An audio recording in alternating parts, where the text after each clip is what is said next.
U.S. embassies in the Middle East are evacuating non-essential personnel. The State Department order came after Iran issued a threat to U.S. forces in the region.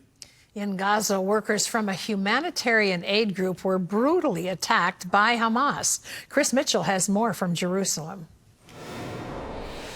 The Gaza Humanitarian Foundation released a statement saying Hamas targeted their workers. On Wednesday night, Hamas brutally attacked a bus carrying more than 24 members of the Gaza Humanitarian Foundation's team. What we know is devastating. At least 8 fatalities, multiple injuries, and fears that some of our team members may have been taken hostage. GHF says the workers were Palestinians working to deliver critical aid to needy Gazans. Since its operation began, the organization has delivered nearly 19 million meals. It's calling on the international community to condemn the attack, which they call a crime against humanity. Senator James Lankford posted on X called it the ultimate sign of Hamas's oppression against their own people. Tensions are high in the region overall. The U.S. State Department has ordered the departure of all non-essential personnel from U.S. embassies in Baghdad, Bahrain, and Kuwait due to unrest. Defense Secretary Pete Hegseth authorized the voluntary departure of military dependents from locations across the region. Speaking at the Kennedy Center in Washington, President Trump said they are being moved out because it could be a dangerous place, and we'll see what happens. Iran's defense minister said he hopes nuclear talks will yield results, but if not, he warned the U.S. that all its bases are within our reach. We will have access to them, and we will target all of them in the host countries without hesitation. While the 6th round of talks are being scheduled for this Sunday in Oman, Trump is expressing skepticism about whether a deal can be reached. On the podcast, Pod Force One, Trump stated, I'm getting more and more less confident about it. They seem to be delaying, and I think that's a shame, but I'm less confident now than I would have been a couple of months ago. Something happened to them.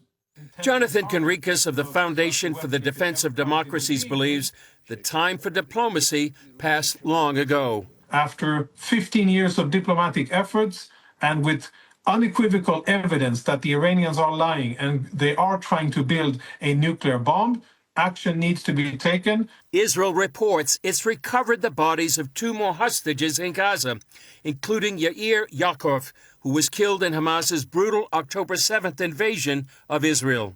Meanwhile, Israel's Knesset voted down a bill that would collapse the government. Chris Mitchell, CBN News, Jerusalem. Well, it looks like we're getting ready to go to war. And that is a very serious matter. And the evacuation of the embassy personnel is in advance of that. From my point of view, it's about time that we awaken to the ideology behind the Iranian regime.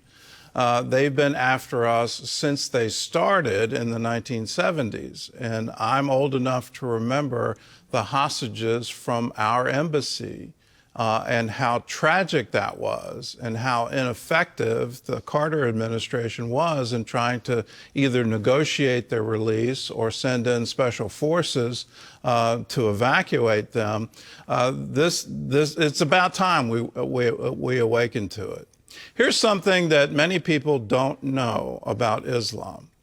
Under the tenets of that religion, it is perfectly okay to lie and deceive infidels. It's permitted, and not just permitted, but encouraged. So when you see Iran on the public stage saying we just want peaceful nuclear energy, it's okay for them to lie on that stage because they're secretly developing nuclear weapons. It's permitted. It's okay for Hamas to claim atrocities by Israel. That these rocket attacks that they launched against their own hospital, or what we just saw, where they murdered fellow Palestinians in order to stop the distribution of humanitarian aid. Why? Because they wanted to control it, they wanted to sell it, and get more money for more weapons to attack Israel.